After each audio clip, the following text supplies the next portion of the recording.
So, welcome. X-Growth acknowledges the traditional owners of country throughout Australia and recognise the continuing connection to the lands, waters, and communities.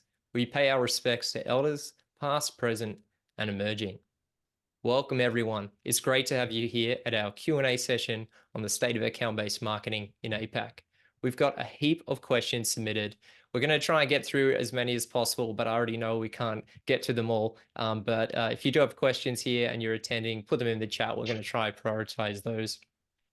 But we're going to try and answer them a little bit later on after as well. We're going to try and record some videos even. So make sure to follow us on LinkedIn and TikTok to see those. I'll quickly introduce who's up here with me today. We've got Shaheen Hoda. He's the founder of X-Growth. He's the head of strategy. He's a specialist in complex sales environments and ABM. Shaheen has helped firms such as DocuSign, Zoom, HSBC enhance their enterprise and mid-market go-to-market programs as part of the work we do at X-Growth. Of course, we also have Gus Shaw, who has global experience in APAC, EMEA, and the UK, working as a strategist with brands such as AWS, Russell Reynolds, and Megaport. We're lucky enough to have Gus on as one of our B2B strategists at X-Growth. Taking the lead on our Q&A is Eliza Maywald, who's our content coordinator and producer of the Growth Colony podcast. Now, before we get into the Q&A, and I know a lot of people are really keen on the Q&A for this session, we do want to highlight some of the results we found from the State of Account-Based Marketing in APAC report. So we're going to have a look at some of the pages from the report. If you haven't got your copy yet, I'll just drop in the link there and you can get your own copy of it.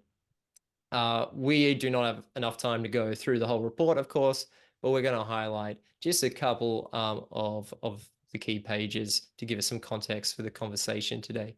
So I think everyone should be able to see that. We're going to be just having a look at a few parts.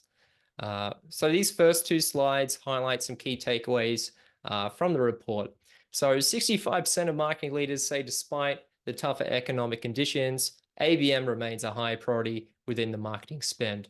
0%, and I couldn't believe this number when I saw it. We didn't make this up. This is from the data. 0% of APAC marketing leaders are considering reducing their ABM investment this year, with 38% maintaining their current spend, 28% intending to increase spending, and 34% still working out what they're going to do.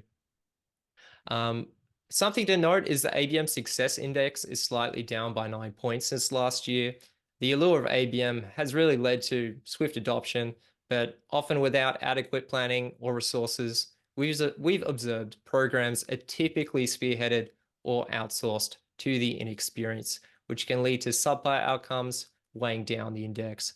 Alongside this, we have external economic factors curtailing purchasing in the wider market. So, hey, it's great that you're attending today because we want to ensure that you're going to be set up to run campaigns that deliver results this year. So don't hold back on those tough questions. But let's take a moment just to have a look at this slide. Shaheen, Gus, anything you want to add here, particularly maybe around the index?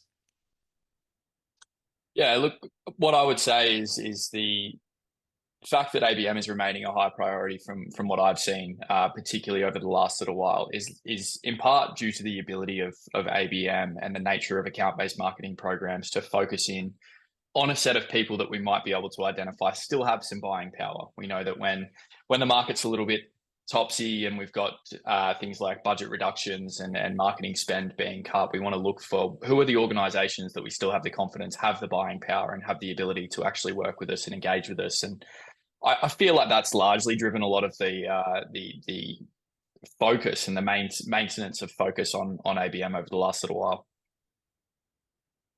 Yeah, great. Anything from your side, Shaheen? Shaheen, you're on mute. Yeah, just if we had a dollar for every single time you say that to me. Yeah, I think I'll just echo what Gus mentioned. I think the most interesting thing for me was just that drop of about 15% in the success index. And this is a number that we measure every year, and we've made an effort to keep track of it. But as it's got more and more popular, this number has gone down. And as you said, there are a couple of factors I think that influences that. One is the fact that, you know, last year it was quite a tough year, especially for tech, to acquire customers and the marketing function and so on and so forth. But also it's getting more popular, right? So there's a lot of we're seeing a number of practitioners, number of consultancies and agencies in space growing, because the clients are demanding it, not necessarily because the talent or the capability is there, and that obviously has an impact on it, in addition to market conditions. But no, that's pretty much it for me. Yeah, something that we also explored in our latest report is the emergence of generative AI. Kind of had to touch on it a little bit, right? But we're seeing the majority of marketing leaders say it's definitely impacting their decisions, with 47% believing it's going to make their jobs easier, 38% believe it's going to reduce costs. Additionally, as we pointed out just a moment ago, new ABM adopters are now the largest group of practitioners that we were surveyed, with 45% just starting on the journey, 41% have been implementing it for a while, 9% still assessing the benefits, and only 4% saying ABM is not for us. We've also seen an increase of interest in junior marketers around account-based marketing, with an uptick of 10%. So, Gus, Shaheen, thoughts on generative AI and how it's impacting ABM and marketing leaders' decision making in general? Yeah, look, I think this is a really, really interesting trend that we're seeing in the market. And I think it's not specific to ABM. I think it's more broadly as well. But I think there is a lot of validity and a lot of potential in generative AI for ABM and for making things, as you say, cheaper and helping do things that we previously weren't able to do because we didn't have the manpower, we didn't have the budget, etc. But what I would say, and I would exercise some caution here, is I think this is an industry that's moving so quickly, and there is so many potential options for you to explore, and so many potential use cases for generative AI. But I would just caution that quality still needs to be fundamental and kind of foremost in your approach. It's all good and well to look at how AI can kind of expand things for you and do things quicker and produce things more cost effectively, but don't let that come at the cost of quality. We really, particularly in a circumstance where we're targeting people quite specifically and in quite a personal level, we really need to make sure that that whilst we're exploring that and taking advantage of it, it's not coming at the cost of quality. Absolutely. Absolutely. Yeah, I think quality is one factor, right? And we're, especially at Extra, we're all for AI, and we've done a lot of investment. We have regular training for the team members, and we see even from clients coming in and say, "Hey, would really like to know where are the areas that you guys are using AI," and that happens quite often. But the quality component is there, and I think over reliance on it can fall flat, especially in more bespoke ABM programs, because you are targeting your message has to be very specific. Your message has to be very curated to the needs of an account.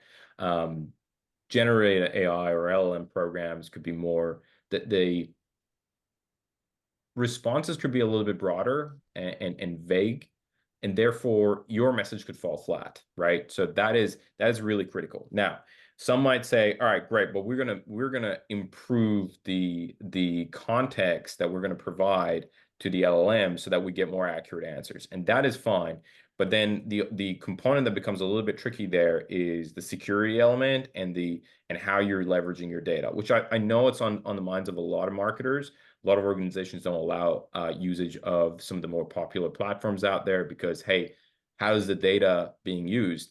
And it's a very valid concern, right? So this happened with Samsung, where they shared too much information with ChatGPT. It was open source. ChatGPT pulled that information because they in their terms and conditions, like, hey, if you don't lock it up, we're able to use that data to improve the model. And then somebody else somewhere had a prompt regarding Samsung's new phone, and what happened was ChatGPT pulled that information from there and presented it, and there was a massive leak, right? So I think those are all components to take into consideration. There are ways now to kind of move away from that and not have that happen. But yeah, they're all valid points the marketers Yeah. need to Gotta be keep. careful. I'm sure lots of orgs are furiously writing up some AI policy. So let's keep moving because we do really want to get to those questions. Also polled, what APAC countries and regions are your main focus? Kind of unsurprisingly, the Anglophone markets, the English-speaking countries really topped it here, with India as well as number 4, a really emerging market for account-based marketing.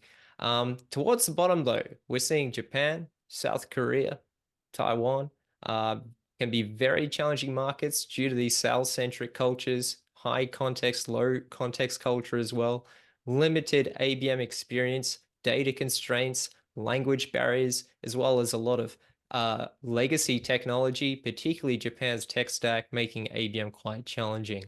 Um, China at the bottom, of course, has a lot of its own challenges, and we're seeing Southeast Asia kind of really making up the bulk in the middle here. So, thoughts on what's going on here, Gus and Shaheen?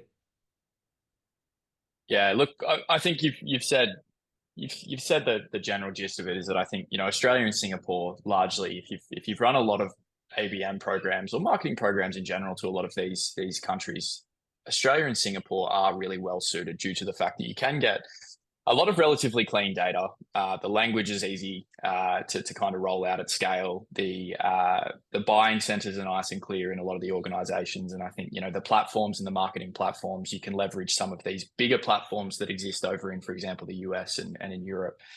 And broadly, the data is pretty clean. Whereas obviously, as you make your way down that list, I think that data availability and that data cleanliness is really one of the big challenges for ABM in some of these other regions. And it is getting better. But you look at, for example, China, and obviously China has some limitations on not only the data that you can get, but how you actually go about targeting and the tactics that you use in that region. And so there just becomes a little more complexity. And I think in our market, which I know that we're talking about coming up, and in our market, where it is relatively new in comparison to the Americas and to Europe, where we are a little bit earlier on our ABM journey. I think Australia and Singapore are always going to be the logical places, but it is exciting to see how some of these other regions start to pick up a little bit of steam, and there is a little bit more availability out there now to actually target them more effectively. It just requires a little more nuance.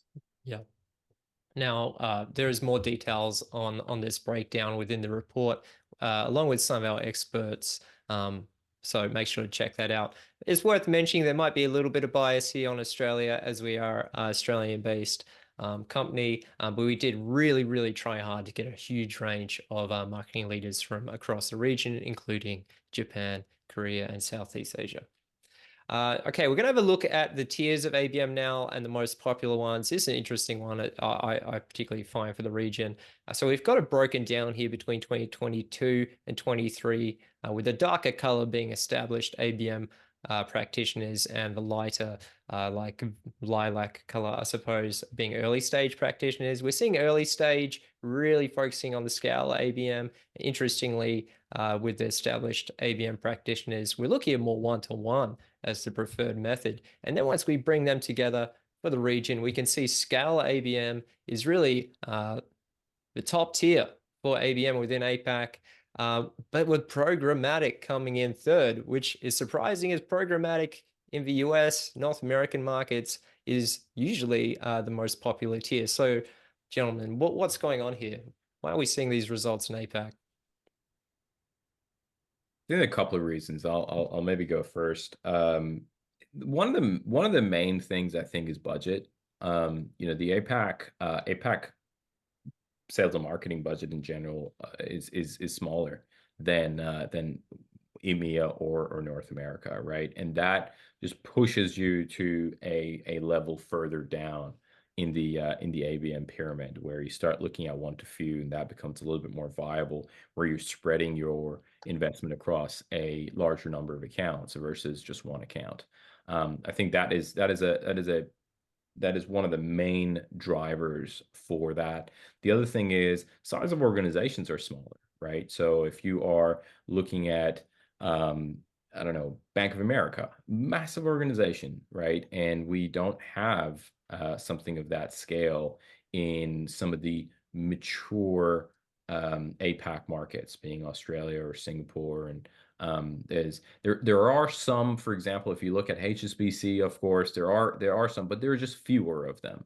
And therefore, it becomes challenging to say, hey, we have this account, and it's not worth as much as an enterprise account in APAC is not worth as much as an enterprise account in Europe or North America. So again, that pushes you further down into in the pyramid into one to few space. Do you think data availability is part of this as well? I don't know how much directly it correlates to that. So I think the data availability might be one of the elements that we don't see as much programmatic. There are other factors that programmatic is less popular here as well, especially compared to North America. But data availability is definitely one. But as I said, that's the difference between scale and programmatic. The other one between those two is the size of the market. So the TAM. So previously we were talking about individual size of one organization in the difference between one to one and one to few. But in the programmatic, you're talking about the total TAM, and the TAM in, again, North America or EMEA is much larger. Therefore, if you have a programmatic approach, you have a larger sample size to be able to create opportunities from compared to, again, the APAC market. You also have a larger sample size, which is relatively similar. There are a lot of similarities across accounts in North America. And I know, if there are Americans in this call, you're like, are you kidding me? Have you seen an account from Louisiana versus something from New York or California? Yes, there are differences, but the differences in this region, you're talking about an account in Australia versus India versus Japan. The differences are very stark, even compared to Europe. So again, the sample size is not as big, and the sample size in APAC is fragmented. Therefore, programmatic becomes a little bit more challenging. In addition to data, programmatic becomes a little bit more challenging here. All right. Let's go to our final two slides here. Motivations for implementing account-based marketing. And here's one of the insights I was mentioning earlier with Stephanie Duchamp. Bringing sales and marketing into better alignment. Not really any surprises there. And tying marketing efforts to revenue are the two big motivations there. And I do see there are people here with questions already that are keen to ask them. So quickly, anything on these, on the motivations here? Yeah, I mean, look, as you said, there's no real surprise for me here. I think most of the conversations that we have are about these 2 points in particular. How do we better align sales and marketing? And I feel again that as Australia becomes a more mature market from an ABM standpoint, this will naturally happen, and it feels like there's a lot of focus on it at the moment. But that tying marketing efforts to revenue, I think, is obviously fundamental. From an ABM standpoint, I know there's a lot of question marks in senior marketing teams and also senior management around how can this work? It's the buzzword of the day. What does it actually look like, and how do we tie it back to revenue? And for an immature market, there is no answer to that. And I think Australia is getting the answer to that, of how do we better tie that market, and how do we better tie exactly what we're doing to our marketing efforts with better technology, better data, and better processes. Yeah. And final slide before we get into the Q&A are the biggest pain points experienced with ABM.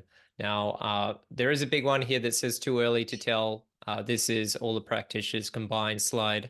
But the biggest one is lack of implementation and deployment support, and budget issues and being too costly. Problems measuring results also there. Now, looking at the questions that were submitted, we're going to be covering a lot of this within the Q&A, so probably don't need to talk too much about this, but quickly, anything that we think need to be mentioned on this slide? No. I think the most important thing to keep in mind is obviously too early to tell. We'll park that. Lack of implementation, development support. I think that goes to there is a large number of organizations who are practicing ABM who are satellite offices. And what I mean by that is they're HQ US, and the APAC team is trying to implement ABM. And there is a ABM lead or an ABM team in the US market. And but their focus mainly is in US, and the second market is EMEA, and third, if there is any bandwidth, might be APAC. So I think that's one of the challenges with the lack of support. But again, as I said, I know there's a lot of questions on that front in the Q&A, so we'll maybe park that and tackle those later. All right, sounds good. All right, I think we're about to get stuck in the Q&A, and I will pass it over to you in a moment, Liza. But I can see Nicholas has had their hand up for quite some time. And I kind of want to see, oh, they put it down. Maybe they got a bit nervous. Well, Nicholas, if you do have a question, make sure to put it in the chat and we'll get it to it. All right. For the rest of the session, I'm going to be behind the scenes, so I'm just going to go dark. But I'm going to pass it over to Eliza to run the Q&A. Thanks so much for tuning in, everyone. Over to you, Liza. Thank you, Alex.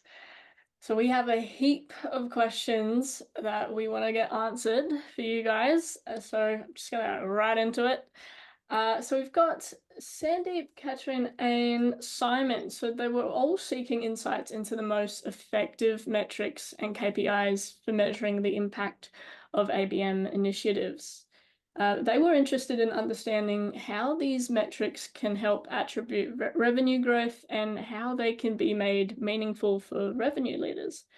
Shaheen, could you provide a comprehensive overview of ABM-specific sales and marketing KPIs, and maybe discuss the best practices for measuring and attributing the success of ABM initiatives in the region?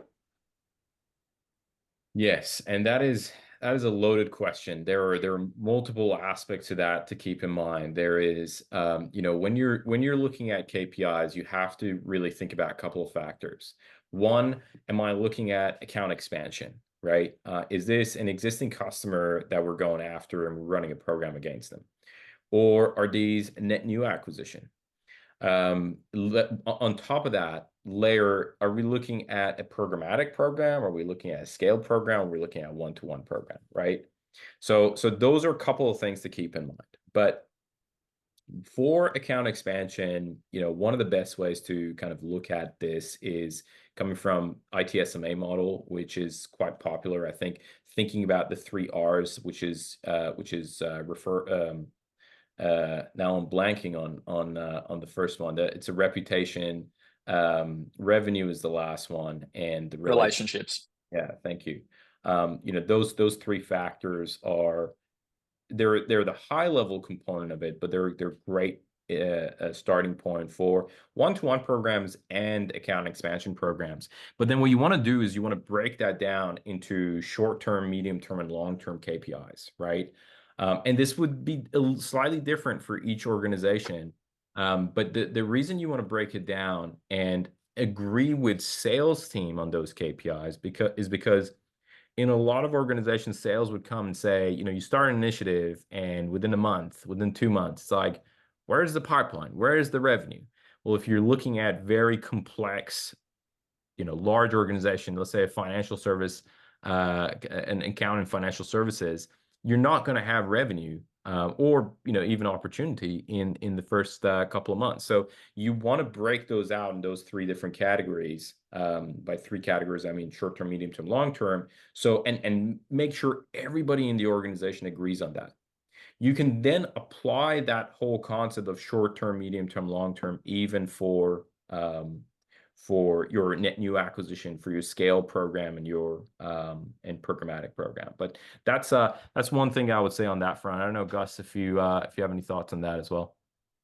Yeah, I mean, there's been a really good comment just put in the chat about the fact that the APAC market does have a bit more pressure on ROI, and I think that's a fair comment to make. I think that largely in the EU and particularly in North America, I think that there is a little bit more of an understanding that there are some soft targets that need to be hit, and I think broadly everyone understands that there are some soft marketing targets that need to be hit before revenue follows. And What I would say is when we're talking about those short, medium, long terms that Shaheen mentioned, it is important to make sure that they are in there and that the sales team have them as well. I often find that when we're working with sales teams that there's little bits and pieces that marketing can give them that helps solidify that we are moving in the right direction. And that's things like, how many of the accounts that we've got in our kind of target list have we managed to reach through our marketing efforts, and what's our engagement level been? Do we have any information on what their engagement has been on some of our website, for example? Have they been downloading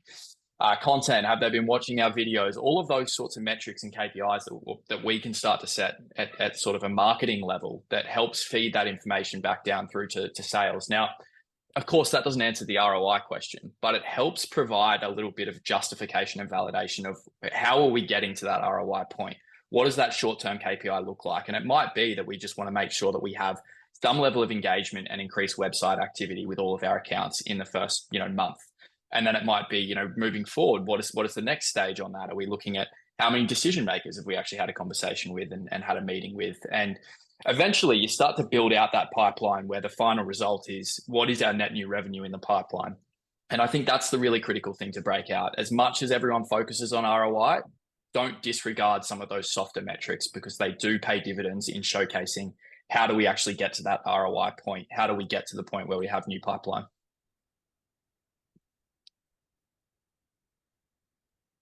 Awesome. Now we did kind of briefly touch on like the differences, or like mentioning the US and Europe for like ABM and how they implement it. But we've got a question on how does like APAC differentiate, from these Western markets? So we had Claire and Andy, Pramit and Jasmine.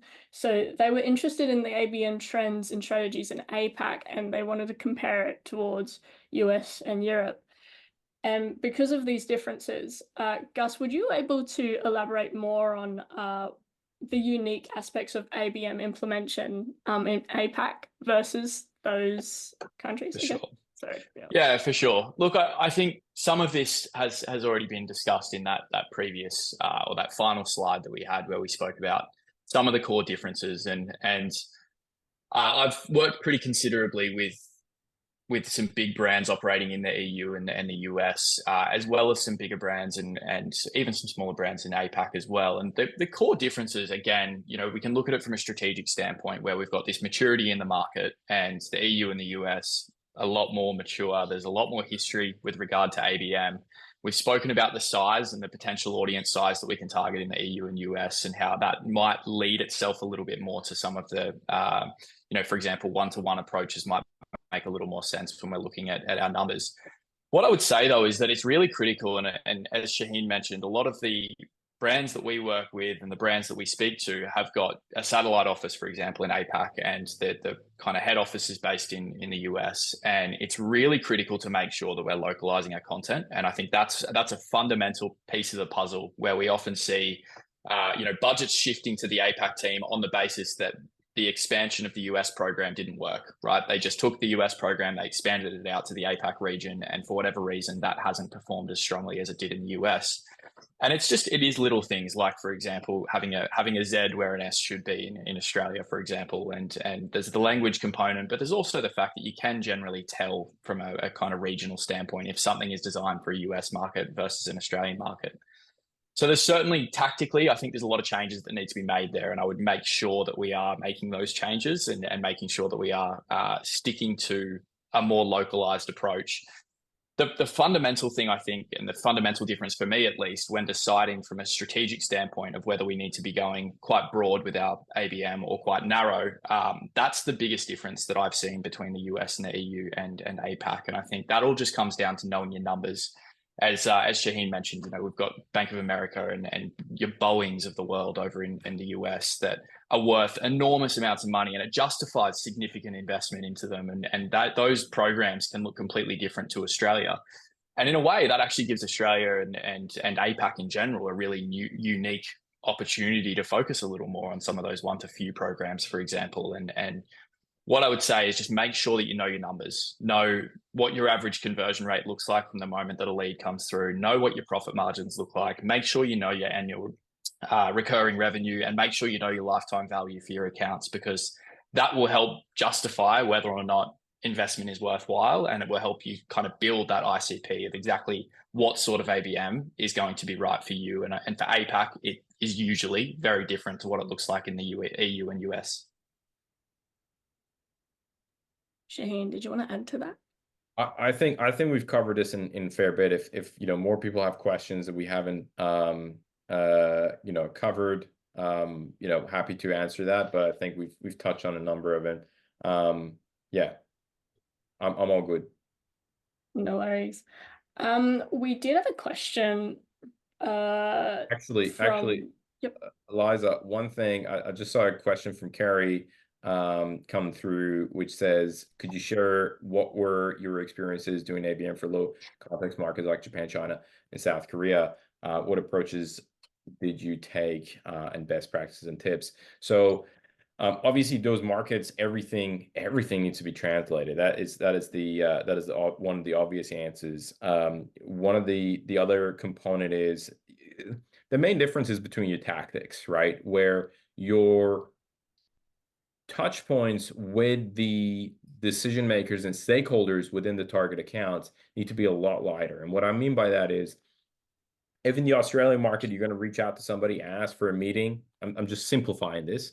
In the Japanese market, you reach out and invite them to a webinar, right? So you dial everything down a couple of notches. And for those who are more familiar with the Japanese, I know might be some of our team members who are Japanese speaking team members on this call. And Ode, I'm thinking about you. If you're on this on the presentation, you might be like, oh, that's not the only thing, Shaheen. But I think the most important thing is to dial down the ask for what we're asking from the stakeholders. That is the main thing. But a lot of the strategies stay the same. The level of customization. The other thing that changes is tactics and channels. So you have to really think about the channels that make sense for those organizations. In Korea, there are certain channels that work a lot better. Japan, events is a big component of your ABM strategy. Again, events are always big, but they're a lot larger in the Japanese market. So those are some of the quick points that I can kind of touch on with regards to some of those geographies. Just on that, Shaheen, we had a similar question, but it was more about the challenges in the market, such as Japan and Korea. Do you think you could touch on any challenges? I think that is, those are the main challenges that I can touch on, right? And the most important thing that I will mention, and the best thing that people can do, is to have a Japanese speaking team member, someone who's very familiar with the Japanese market, ideally someone from the Japanese market who is on the program, is working with you. That could be a consultant, that could be whoever it is, and you build that program with them. Because I can go through all the nuances that we've come across in order to create Japanese programs, but all of it really comes down with close collaboration with local team members. Versus, Japan is usually ran from, if you are an international organization, it's usually ran from Singapore, and that doesn't work if you do not have a Japanese member on your team. So that is the most important thing that I would say with regards to the Japanese market. Bring someone on board who is local to that market. Awesome. All right, we're just gonna jump into more of an ABM data related question. So Gus, what are some key data points that need to be researched about selected account for one-to-one ABM motion? That was asked by Debit. It's a really, really good question. And what I would say is that it can vary depending on whether your one-to-one program is designed for an existing customer that you're kind of expanding that account, or if you're going after a net new account, which does still happen. Now, there's a few things that regardless, you really need to make sure that you understand. Now, remembering one-to-one, the whole purpose of it is that it's very, very personal. And so the things that I'm always looking for off the get-go are things like, what do we know about the current challenges within the account, and how does that apply to our different personas and buying centers? And I think that is absolutely critical. It's all well and good for an account to be worried about, policy change, for example, or budget limitations, or a change in sector over the next 2 years. But it's important to know how the COO cares about that, or why the COO cares about that compared to someone in a finance role or someone in a procurement role, and making sure that you have a very clear understanding of that. Now, again, if it's an existing customer, that's information you might be able to get from your team, your accounts team or your sales team. But if it's not, it's still worthwhile trying to drill down and understand as much about that as possible. Now, again, what have they told us? What is their perception of us as a brand, our category, our competitors, making sure that we're really clear on who the decision makers are in the organization, but what their perceptions are of our brand, of the competition in the market. The category in general is something that's also often overlooked. One of the key competitors, as I'm sure a lot of you know, one of the key competitors to making a switch, or key barriers to making a switch, is really just to do nothing and to sit on your hands. And it's the actual change that's one of the hardest things to overcome. So making sure that you do step back and understand what the thoughts on the entire category is really important as well. Things like, are there some changes in the industry that they should care about? I think that's a really important thing to understand, so that we can position ourselves in the right way and get ahead of that as a bit of a thought leader, as an industry expert, and really make sure that we tailor that. Are they with a competitor is a really critical piece as well. What if they're not an existing customer, or they have an existing competitor technology that we're trying to kind of take over? What's our positioning against that competitor? What do our key decision makers care about other than work is another really good one. I mean, a lot of the best one-to-one programs that I've seen get personal, and particularly if it's an existing customer. The accounts team likely knows some nuances around the personality and around what your target audience, your decision maker cares about. Get personal with it. The goal of one-to-one is to get personal. So try and focus on things that they're interested in, even outside of work, and see if that can be incorporated into the message and the angle. And finally, and I keep laboring on about this, what is it going to be worth to the organization if that deal progresses? And make sure that you've got your numbers nice and clear. And I think if you've got all of those bullet points and those things in a checklist, and you understand them inside out, you should be most of the way there to being able to understand what your angle can be, what the nuance is, and how best to go about targeting that account. Yeah, Wonderful. what I would just add to that is the ABM as a whole comes from the one-to-one world, right? So when everybody thinks about ABM, are potentially thinking about one-to-one, because ITSMA put it together in 2003, working with Fujitsu and Accenture, where they are looking at $10 million, $50 million, $100 million accounts, right? So it comes from it started from the one-to-one program. And over the past 20 years, its umbrella has grown to include one to few and one to many. You speak to a lot of ABM purists, they would say, one to many is not ABM, and that does not fall under ABM category. And some even might debate with the one to few piece, right? But the importance here is, and they have there's some valid points there, but there are some points that I think we can argue against that as well. But the most important thing to keep in mind is, one-to-one programs are extremely resource intensive, and they're really not for everybody. Think about one element of a resource is, if you're running one-to-one programs, one full-time person probably can handle somewhere between 3 to 5 one-to-one programs, right? So it's only 3 to 5 accounts per one person. So it just gives you a little bit of context of how much resources you need to allocate for a one-to-one program.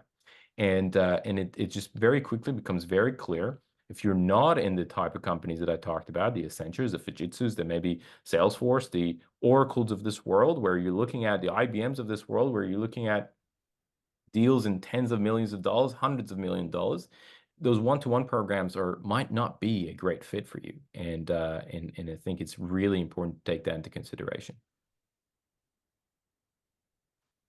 Awesome. Just back to Gus. So while we target the decision makers and influencers in any ABM campaign, do you think that we should target the blockers as well? And then if yes, what or how should you do the messaging for such segments? Yes is my answer. It is a little bit of a loaded question, but yes, I do think we should target blockers as well as influencers. And the way that I typically tier an approach to kind of targeting a buying center is just that. It's tiering based on who the audience is and who the actual buyers are, who the most important buyers within our ICP are. And core buying centers, they might receive a little more love from an ABM program and a little more focus because they're the ones who we need to be having these conversations with and more active with and actually explaining why they need to make a shift to us. And sure, we still target our influencers and we try to get as many people involved with the conversation on our side as possible. But usually those core decision makers are where we invest most heavily. Now, when we're talking about blockers and gatekeepers, they are also critical people to have involved. And it is super important to just understand why they're blockers. And I think that's the fundamental thing that we need to break down here. Is it procurement, for example, pushing back on price? Is it a new employee who has an affinity to a competitor and wants to shift things that way? That determines which messaging angles we need to kind of go about to approach those blockers. And they are important to get on board. It doesn't make sense for us to go after these main buying centers if we're just going to be blocked at the final stage. And so if it is price, that's where you might start to have a conversation around total cost of ownership or the potential value to the business if they do make the switch. And you can start to talk numbers with them. Try and put a figure on it if you can. And if it's a competitor, get clear about what the key benefits you're offering are. If they're looking at a competitor and that's what the blocker is really interested in. I probably wouldn't call out pain points in that circumstance of working with the existing or the incumbent competitor. They might be a little blind to that and less receptive to that, but really call out what the benefit is. What do they like about the competitor? And how can you showcase that they can get that from your product? So I think, yes, I would absolutely be targeting them, but understanding why they're a blocker or why they're a gatekeeper is absolutely critical there. Shaheen, did you want to add anything to that? I'll just echo Gus. You just don't want to put your head in the sand when you're going after a buying center. And I would also say that it also depends on the blocker, right? On the detractor. And how much power does that detractor have in an organization?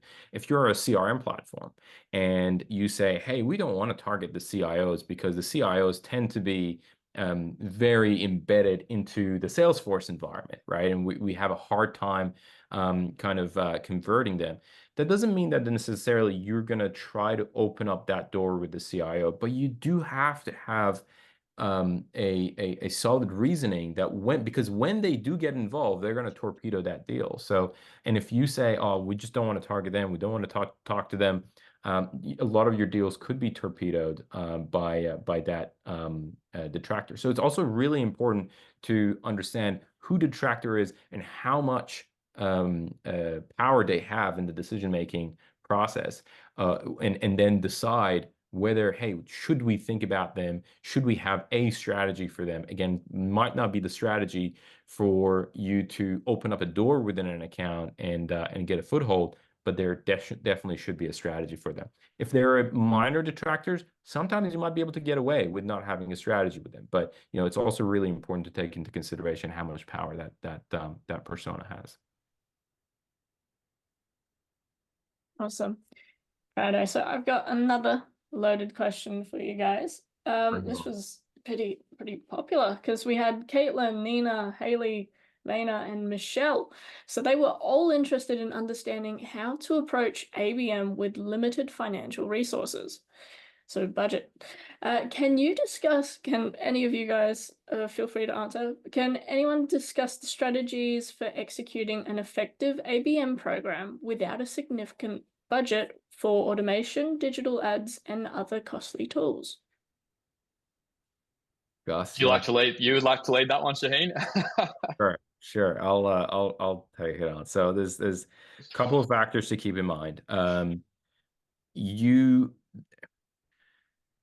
First of all, what I would say is you have to think about what are you trying to generate from an ABM program, and what is the revenue in the pipeline that your goal is. And if the organization is saying, hey, you're going to generate, I don't know, $20 million of pipeline. Well, you also got to be realistic of what is the budget? What do you need to spend to generate? If you're trying to spend $50,000 to generate $20 million of pipeline, I mean, that is just tell me the stock of that organization, and I'm gonna put some money in. And if you think that is going to be possible, so that one thing is just being realistic of what are we trying to generate. And if the organization is asking us to generate $5 million in pipeline, that it's going to close at, $1.5 million of that is going to close. So realistically, how much money should we put in to generate $1.5 million of revenue? Does that really make sense to just spend, $20,000 for that to happen? So that's one thing to keep in mind. The second thing to keep in mind is these models, if you look at the ABM pyramid, these models that have been introduced over time has all been about doing more with less. So scale ABM, you had one-to-one ABM at the very top of the pyramid, where let's say you spend $80,000 for one account. The idea was that now in the scale ABM, you have a cluster of accounts where you might have 10 accounts in one cluster, and you're spending $80,000 across 10 accounts. And in programmatic, it's the same thing, so that you can scale your program. But the ultimate component is ABM programs are expensive. If you're going after complex organizations, and you're trying to open up those doors in these large financial services and these large telco companies and large mining companies, whatever it is expensive. And you have to be careful of trying to light a fire, but with a match, and having a massive log, and you have one match and you're just doing this underneath it and hoping that that log is going to catch fire, because most likely it's not. Right. So it's really important to be realistic about that. And because in a lot of situations it would be challenging to say, I got $20,000 and I want to get into, the most complex financial services organization, or the batch of financial organizations that I want to get into. It's hard. All the other, you also got to keep in mind, these large organizations are being targeted by some of the largest brands in the world. The Salesforces, the Oracles, the IBMs, the large consulting companies. They're all throwing tens, if not hundreds of thousands of dollars to be on the radar of BHP and Telstra and so on and so forth. So you're also competing in that space if you're going after large organizations. I don't know if you got anything else, Gus. No, look, I was just gonna echo that final point that you made. The CFO of BHP, the CFO of Combank is being targeted by everyone. So just sort of keep that in mind when you are planning these out. There aren't enough enterprise companies in Australia for you to have the monopoly on them. Everyone's targeting the same ones. So yeah, no, I think that's a fair comment. Awesome. I've got a more simple question this time, just for Shaheen. So is ABM a long game when you're trying to win large enterprises? That was asked by Jennifer. And the short answer is yes. Yes. There are tactics that you can implement that you can see results in a short period of time, right? But you have to also take multiple things into consideration. So if you, and that's really with net new acquisition, you can see short results. And by short, I mean, you can see results and show to the organization within maybe 6 months that, hey, this is working. It's more challenging for account expansion, where you're targeting a very large organization and trying to show results. It will take longer. The short answer is it does take long time. And it's also not about you. It's also about the organizations that you're focusing on, right? A federal government is not going to move very quickly. It's going to be an extremely slow, maybe multi-year kind of decision on purchasing, even a few $100,000 of something, right? Same thing with state government. Maybe local is a little bit faster, but the other thing to keep in mind is that it's not just all about you. It's also about, unless you're selling something COVID related right at the beginning of COVID, right? You have a catalyst like that. It is going to be slow, and it's not all on the marketer. It is also on the market that you're focusing on. And that's also the reason that we were talking about short-term, medium-term, long-term KPIs to look at, because it's just paramount if you're going after large organizations. Sweet. All right, just moving on. So we had a bit of a loaded question. So from Kaylin and Leonie. So they were curious about effective strategies for convincing teams, including sales, to adopt ABM and the biggest hurdles in implementing it within an organization. What are the key tactics for winning team buy-in for ABM, and how can companies navigate the most challenging aspects of its implementation? Good question. A good loaded question, but a really good question nonetheless. And look, I think in order to win team buy-in, I think we keep talking about this sales and marketing alignment, and we're going on like a broken record about it, but it really is so critical. And I think it's part of the reason that the US and the European markets are a little more advanced when it comes to account-based marketing, is because I think they've got better alignment in a lot of cases. And that, I think, is usually one of the biggest blockers, is where we've got a misalignment with what marketing and what sales want to do. And first and foremost, I'd be trying to penetrate into the sales conversation. And I think one of the easiest ways to penetrate into those, and I know another question that came through was around, how do we get more buy-in from marketing to be able to help with things like, for example, selecting what accounts go into a target account list. And I think largely there is a role for sales here, in that they do typically know more about an account than we will, but that doesn't mean we don't have a lot to add into that conversation. And there's things like, for example, which accounts are at some of those soft touch points I mentioned earlier, which accounts are engaging with our ads, which accounts are visiting our website, what intent data can we start to pull from third-party sources.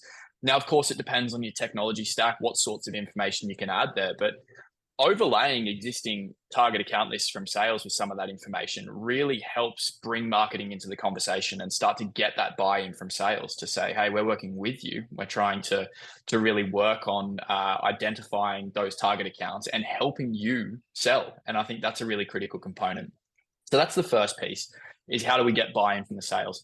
The second piece, I think, actually ties largely into the KPIs that we spoke about. And I think making sure that we do have that short, medium, long term. One of the other big places that ABM programs can fall down if there's not enough buy-in is largely due to the fact that there aren't really clear set KPIs. And I think that's a really critical component. And if very early on in the conversation, there can be an understanding of where we're targeting, what the end result is that new pipeline generated? Is it new meetings that we're trying to book? Is it an expansion of the account?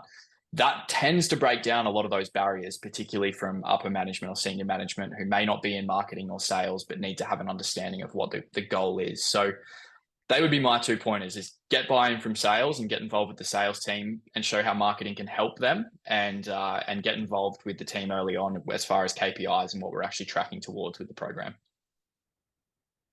Yeah, I think those are great points, Gus. And what I would also add is, there are two situations with regards to sales and ABM. One is ABM is new to the organization, which is usually a better situation. You have more advantages as the marketer to kind of work with sales. The second situation is ABM has been implemented and it hasn't been successful in the organization, right? And that is a more challenging situation, because now ABM has a label. And the sales team sees it through that label, right? So if you say ABM, everyone becomes a little bit sensitive. There is and we face this. We move into we start working with a new client of ours. There was maybe an agency there, and they've implemented something and it just didn't work properly, and that becomes really hard to get buy-in from sales, right? Because they're like, did this, doesn't work. Or the third probably option is you have a team, ABM is new, but you have a team member in the sales team who's done ABM in another organization and wasn't successful, right? Let's not talk about the situation that was successful, because that just makes your life a lot easier. Of course, you have an advocate in the sales team, yada, yada, yada. But you could have someone from in the sales organization. Yeah, we tried this in my previous organization when I was, at company X, didn't work. I don't want to waste my time. The most important thing is not to spread yourself thin. And what I mean by that is, don't work with 1 or 2 or maximum 3 salespeople who you think have the highest likelihood to collaborate with you. Don't go and try to tackle the salesperson who's very skeptical. You don't have buy-in from them. You have a hard time kind of dealing with them, and be like, oh, this is going to be the way that I'm going to get their buy-in. Don't go after that. Go after 1 or 2 salespeople who you think are most open about this. Work with them. You're going to get pushback from the sales leadership, but try to push back as much as you can and work with just a few people. Get success, popularize and show that success to the wider team, and then expand it. That's the best way to kind of get buy-in from the sales organization on ABM. It's going to take longer, but you're going to keep your sanity, and life is going to be a lot easier. And we're up for time, I think, Isa. Yes, I was about to say that is, even though you've got a heap of questions, unfortunately, we are a bit pressed for time. But I will just hand it over to Alex, because I'm sure that there is a way that we will get these questions answered if they were unanswered. Yeah, thanks, Liza. We're going to do our best to try and get more of the questions answered, and we'll be sending them your way very soon. We may even be doing a few videos answering these questions, so make sure to follow the X Growth LinkedIn, and yeah, just type in X Growth, you'll find it on LinkedIn, and the X Growth TikTok, which Liza has been managing. That's at X Growth HQ on TikTok. And look, thanks so much for joining us this afternoon, or whatever time it is, wherever you're tuning in from. And really appreciate you spending this time with us. If you've got any more questions at all, you can always reach out to us on the X Growth website, or you can email me at alexander@xgrowth.com.au.